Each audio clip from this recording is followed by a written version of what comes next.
Nusantarapedia.net Opini, Polhukam. Membaca modeling dan strategi ekonomi Pulau Jawa dari penetapan UMK 2024. Oleh Bre Ariko Eswanto, Abdurrahman Suryo Mataram.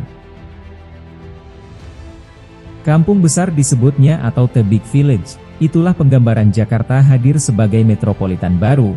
Sebelumnya, wilayah kebudayaan Sunda Kelapa atau Jayakarta, telah ramai sejak kerajaan Sunda kuno bermunculan. Batavia pun lahir dengan visi yang baru, adalah markas dagang VOC Belanda, pindahan dari Ambon dengan visi misi ekonomi maritimnya, poros Nusantara dan Asia untuk dunia. Pun setelahnya, 1000 km jalan membentang dari ujung Kulon, Anyer, Banten, sampai ujung timur Penarukan, Situbondo, Jawa Timur, dibangun Herman Willem Daendels tahun 1808, adalah Jalan Trans Jawa Pantai Utara Jawa, atau populer disebut Jalur Pantura, juga Jalan Pos. Belanda menamakannya De Grote Postweg. Setali tiga uang, menjadikan lahirnya kota-kota modern terpanjang di dunia, ada di Jawa. Sebelumnya, Ratu Sima pada abad ke-6 telah menjadikan pesisir utara Jawa di segitiga emas, Pecalungan hingga Kalingga Jepara, sebagai pusat perdagangan dan pangkalan militer dari era ke era. Menjadi semakin riuh kala politik global Islam berbasis di Pantura, seperti di Surabaya, Gresik, Cirebon, contohnya. Laju perdagangan dan mobilitas bangsa-bangsa tidak dapat dicegah, bangsa Arab, India, Cina, Eropa, dan sebagainya bercampur dengan pribumi dalam aktivitas kebudayaan, khususnya konteks ekonomi. Selanjutnya, hadirnya revolusi industri telah mengglobal, Hindia Belanda mulai intens memetakan kawasan Forstenlanden, dengan membuka jalur-jalur kereta api untuk menyetarakan pertumbuhan ekonomi di Jawa pedalaman selatan.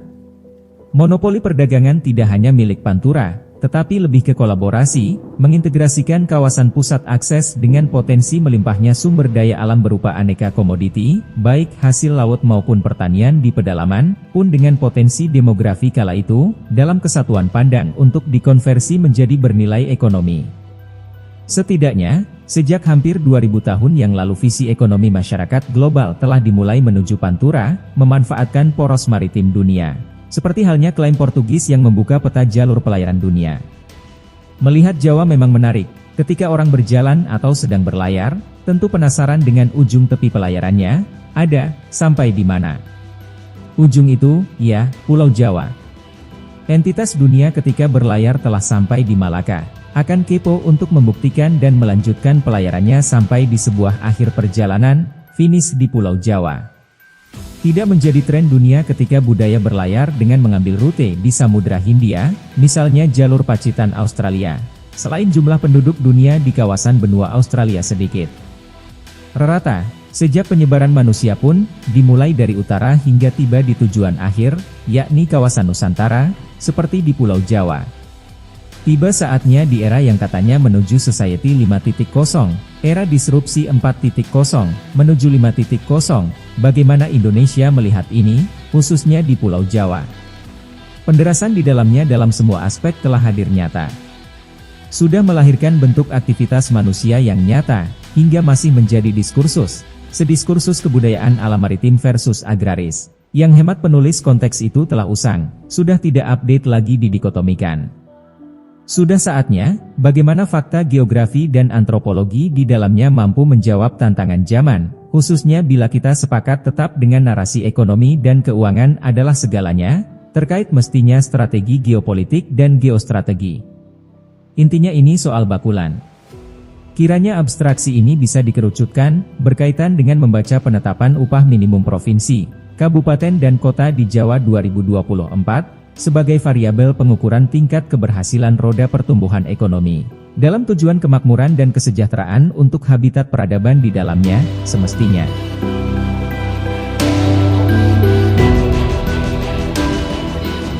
Membaca sekilas UMK di Pulau Jawa. Parameter keberhasilan ekonomi di daerah tentu tidak dapat dilihat hanya dari aspek besaran UMK-nya. Namun paling tidak, sekilas membaca UMK dapat dijadikan gambaran seperti apa geliat ekonominya, sejauh mana sektor industrinya di semua level tumbuh, seberapa besar tingkat produktivitas di dalamnya, juga investasinya yang konsis, berkelanjutan, mampu bersinergi, terintegrasi tidak dengan masyarakatnya, dan sebagainya. Dari sisi kebijakan, sejauh mana para kepala daerah melihatnya, apa saja tantangannya, kelebihan dan kekurangan, bagaimana strateginya. Tentu konteks daerah tidak bisa berdiri sendiri dengan dasar otonomi daerah, karena arah kebijakan nasional lah yang berperan besar. Pun atas gairah pembangunanisme yang diterjemahkan dengan gagap. Bicara Indonesia, ekonomi nasional bertumpu di Jawa di angka 55 hingga 60%. Di Jawa pun masih bertumpu di kawasan Jabodetabek dan sekitarnya. Artinya, berbicara kemerataan ekonomi, pulau-pulau non-Jawa masih sangat tertinggal, butuh strategi nasional yang jitu. Pun berbicara di Jawa, perlunya kabupaten, kota, se-Jawa punya PR serius. Bila targetnya pertumbuhan ekonomi dalam tujuan memakmurkan, seperti target pendapatan per kapita di angka tertentu berdasarkan PDB, hingga pengentasan kemiskinan, atau tercapainya IPM, Indeks Pembangunan Manusia, berstandar dunia. Bicara Jakarta, wajar bila UMP dan UMK-nya tertinggi, juga kawasan di sekitarnya di Provinsi Banten dan Jawa Barat, yakni wilayah Jabodetabek contohnya, atas fakta abstrak di atas. Paradigma Indonesia sentris telah mengemuka setidaknya sejak era reformasi, berangkat dari nilai-nilai kesetaraan. Kedua, bicara Jawa Timur, khusus di kawasan Ring 1 inti, yang kemarin atas penetapan UMK telah terjadi demonstrasi. Usulan kenaikan UMK khususnya di kota Surabaya, oleh para pengusaha mengusulkan sebesar Rp165.678, atau menjadi sebesar Rp4.691.157. Sedangkan usulan dari Serikat Pekerja Buruh meminta kenaikan sebesar Rp678.822, atau menjadi sebesar Rp5.204.302. Namun kota Surabaya mematoknya Rp4.725.479 dari besaran UMK sebelumnya, sebesar Rp4.525.479. Di sini dibaca, biaya hidup belum linear dengan besaran UMK. Solo Raya dan Daerah Istimewa Yogyakarta, faktanya sebagai epicentrum kebudayaan Nusantara. Sekalipun berada di wilayah pedalaman, yang dipersepsikan sebagai daerah sepi industri, membuktikan bahwa tingkat produktivitasnya rendah. Padahal predikat kawasan Forstenlanden yang mestinya sebagai kawasan berlahan basah, tidak terjadi saat ini. Lihatlah rata besaran UMK-nya yang termasuk kategori rendah. Ironisnya, UMK Solo Raya dan DIY hanya selevel dengan daerah-daerah di wilayah Mataraman Selatan Jawa Timur, seperti di daerah Magetan, Pacitan, Trenggalek, Ponorogo. Bahkan sedikit di bawah daerah-daerah seperti Blitar, Kediri, Tulungagung. Ini membuktikan, kawasan Solo Raya dan DIY, juga kawasan Jawa Timur bagian selatan, perlunya menggenjot produktivitas pertanian dengan menghadirkan kapitalisasi industri pertanian, karena daerah ini tidak berbasis kelautan ala Pantura. Kalaupun ada potensi sumber daya kelautan di sepanjang pantai selatan Jawa, tentu pendekatannya berbeda modelingnya dengan di Pantura. Sementara di wilayah Eks-Kedu dan Eks-Banyumas di Provinsi Jawa Tengah, juga demikian. Harap maklum sebagai daerah dengan UMK terendah yang menjadi bulian media tanah air, ketika geografinya lebih berpihak untuk industri pertanian, sayangnya, konversi ke arah itu masih belum nampak, senada dengan kebijakan nasional yang tidak berpihak pada bidang pertanian, untuk komersialisasi yang intensif dengan melibatkan partisipasi masyarakat. Satu contoh saja, keberadaan komoditi tembakau belum menggeliatkan industri tembakau dari hulu sampai hilir di daerah setempat. Artinya, ada banyak kebocoran potensi ekonomi, meski khususnya petani tembakau banyak yang kaya raya. Namun anehnya, yang ini di luar Pakem, justru memunggungi laut, adalah daerah-daerah di eks-Karesidenan Pekalongan dan sebagian Pati. Bagaimana tidak, masa UMK di eks-Pekalongan hanya di kisaran 2,2 juta, selevel Eks-Kedu, Banyumasan dan Solo Raya. Kan, aneh? Bagaimana ini para kepala daerah?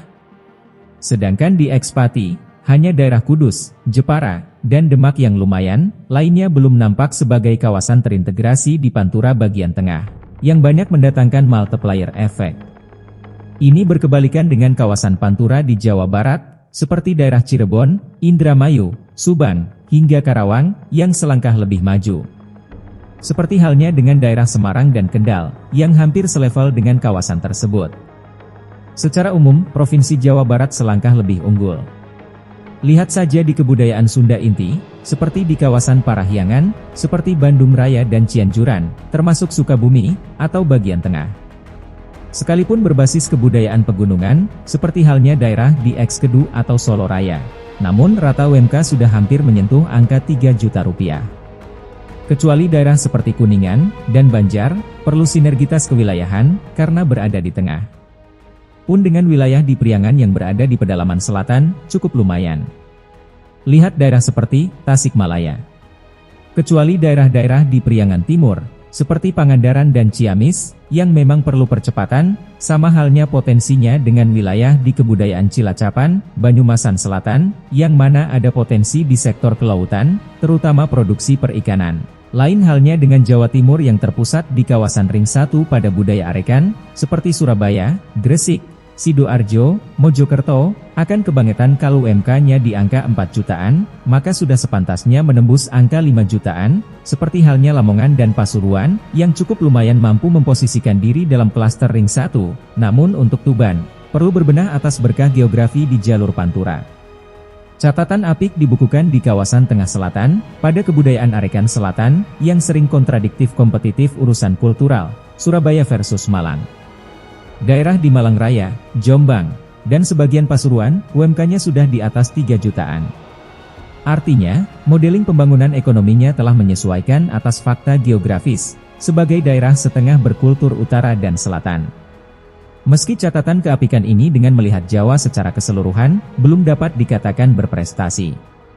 Memang, daerah Jawa Timur berkultur Mataram Selatan, dan sebagian Arekan Selatan perlu percepatan, lihatlah UMK di Kediri, Blitar dan sekitarnya, yang masih di angka 2 jutaan lebih. Masih cukup terlihat disparitas ekonominya dengan kawasan Arekan Malang Raya, terlebih dibandingkan di kawasan Ring 1. Namun masih mending, dibandingkan dengan kawasan Mataraman Gaya Surakarta, seperti di Madiun. Lihatlah, daerah Magetan, Ngawi, hingga Ponorogo, Pacitan, Trenggalek, Pelas Bojonegoro, yang lumayan di kelompoknya. Namun seolah-olah geografi yang terisolasi menjadi pembenar argumentasi, hingga isu berdirinya daerah istimewa Surakarta, meliputi kawasan Solo Raya dan Madiun, adalah jawabannya. Tentu itu bukan solusi. Solusinya, ya, soal produktivitas ekonomi di dalamnya, bagaimana investasi produk pertanian ditumbuhkan, misalnya.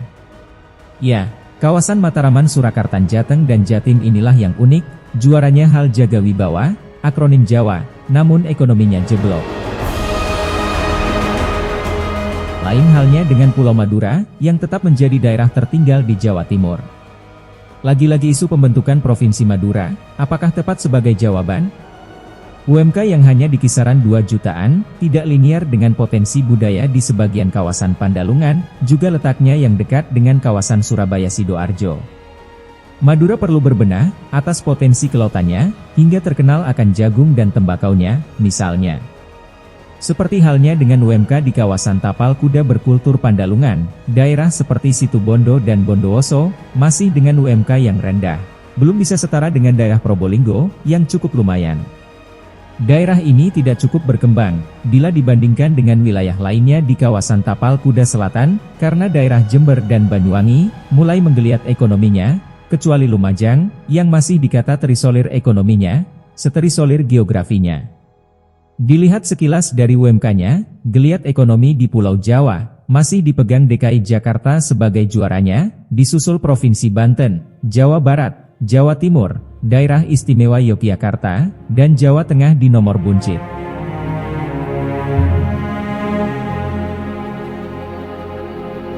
Kesimpulan. Dengan analisis sederhana ini, timbul pertanyaan.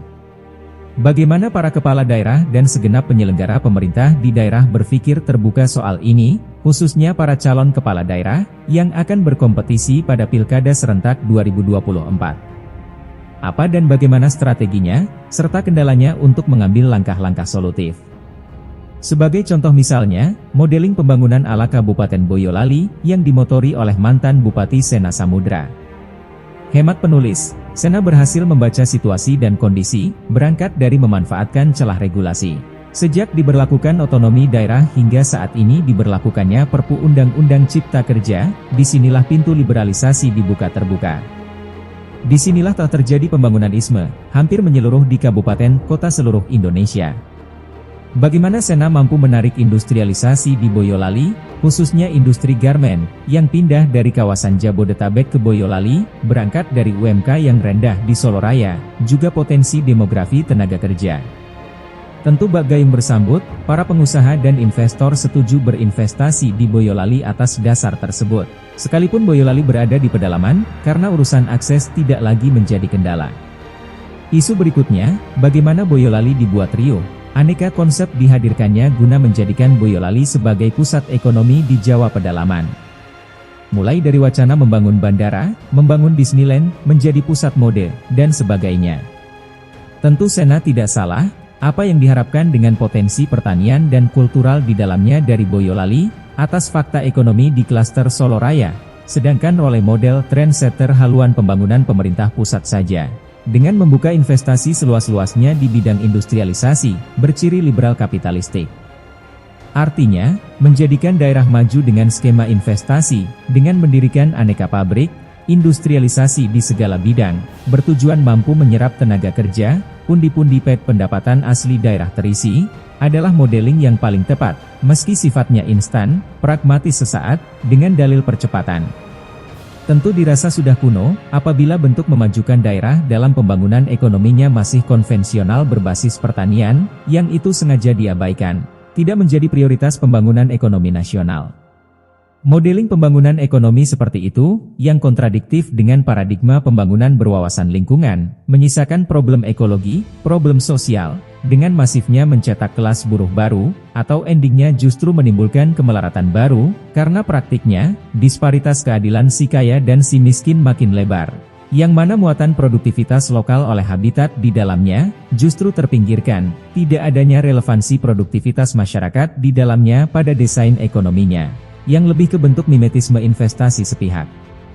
Paradigma dikotomi pembangunan ekonomi, sering ditafsirkan dengan pemaknaan teorasi yang kerdil. Bahwa ekonomi itu adalah investasi, dengan pendekatan utama industrialisasi, tanpa menempatkan habitatnya sebagai subjek ekonomi, melainkan menjadikan objek buruh saja. PR-nya adalah, terkait dengan pembangunan ekonomi daerah, dalam tujuan memakmurkan masyarakat di dalamnya, tentu modeling pembangunan investasi dengan industrialisasi yang dimaksud, harus berbasis potensi lokal. Misalnya, bila potensinya ada di sektor pertanian, bagaimana caranya agar pertanian bermetamorfosis menjadi industri, jadinya, kapitalisasi industri pertanian kerakyatan, atau kapitalisasi industri kelautan kerakyatan, dari hulu sampai hilir. Problemnya, jangan menyandera diri dengan justifikasi, mana ada investor yang mau masuk. Tentu tidak boleh begitu. Yang terpenting, bagi investor atau pengusaha jangan dipersulit, dapat sama-sama untung, tidak monopoli sepihak entitas lokal termasuk birokrasinya, juga bukan monopoli absolute pihak investor. Pandangan ini berangkat dari, sebegitu besarnya potensi pertanian yang ada di sepanjang garis tengah hingga ke selatan, daerah-daerah di Pulau Jawa, mulai dari Banyuwangi sampai ujung kulon. Pun dengan potensi kelautan bagi daerah-daerah di pesisir selatan Jawa, spesial lagi wilayah Pantura. Terlebih bila kita membaca isu global akan kekurangan pangan dunia. Disinilah peluangnya, agar bagaimana daerah-daerah dengan produktivitas tinggi mendatangkan nilai ekonomi. Ada komoditi yang strategis dan potensif, seperti gula, rempah-rempah, beras atau makanan pokok, ikan, peternakan ruminansia, dan sebagainya. Seperti halnya mengulang kejayaan gula Hindia Belanda tahun 1930, dengan nilai ekonomi yang fantastis, raja pangan dunia. Kita sudah kuno apabila komoditi di atas, kita labeli sendiri dengan produk berlevel UMKM atau ekonomi kreatif, padahal itu adalah industri kapital besar. Tidak boleh lagi narasi usang seperti itu dijadikan alasan untuk sekedar mengucurkan politik anggaran, dengan proyek saweran semu belaka, bahkan cilakanya dijadikan fabrikasi demagogi politik pencitraan, untuk pelanggengan kekuasaan yang tidak jelas tujuannya untuk rakyat, dalam konteks nasional. Adalah panggung oligarki dan globalis yang tentunya menjadikan super untung dengan monopoli. Bahkan hasil impresinya, masyarakat merasa tertolong dengan kebijakan kekuasaan yang baik hati, dengan program bantuan 1000 kartu dan atau bantuan pangan langsung, padahal pengentasan kemiskinan atau menjadikan rakyat makmur itu, tidak ada peta jalannya. Lebih-lebih seolah-olah UMK-nya tinggi, tapi tidak sebanding dengan living cost dan kebutuhan lainnya. Itu semua karena masyarakat tidak pernah punya cash hand dari konversi produktivitas. Jadi, dikotomi ekonomi maritim dan agraris, geografi pantura versus pedalaman, pabrik versus tani, itu sudah ketinggalan sekali untuk dijadikan rujukan mengambil kebijakan. Kawasan pedalaman itu, ia berbicara pertanian, pertanian yang modern, pertanian yang terkapitalkan, pertanian yang mampu dijadikan strategi tukar tambah di pentas global. Pertanian itu tidak sekedar stigma yang terbelakang sekali. Pertanian itu adalah uang, maka pertanian itu tak ubahnya industrialisasi yang lekat dengan pabrik-pabrik modern, seperti halnya kawasan industri pada umumnya, seperti perusahaan manufaktur, pun dengan komoditi lainnya yang terindustrialisasi dari hulu sampai hilir. Dengan demikian, targetnya adalah pembangunan ekonomi tumbuh subur dengan tetap berwawasan lingkungan. Hutan tetap menjadi hutan, desa tetaplah desa, sawah tetaplah sawah, tetapi dengan pengelolaan yang maju dan modern, terkonversi menjadi nilai ekonomi. Jangan kemudian mindsetnya dengan terus mengeksplorasi perut bumi. Biarkan perut bumi tetap lestari, atau paling tidak sebagai cadangan pamungkas, untuk 500 tahun ke depan.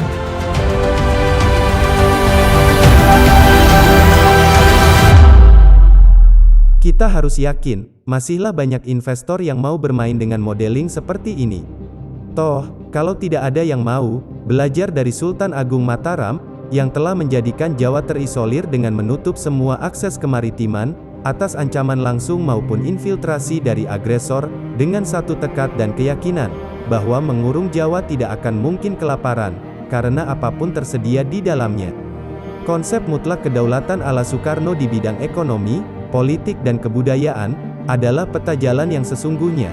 Namun kita tidak boleh menutup mata, bahwa investasi dan pembangunan-isme adalah dinamika zaman yang tidak dapat dicegah, maka bagaimana kita cerdas memainkan itu dengan tetap mendatangkan investor sebanyak-banyaknya, demi akumulasi di segala bidang, dengan catatan berkeadilan. Mampukah kita?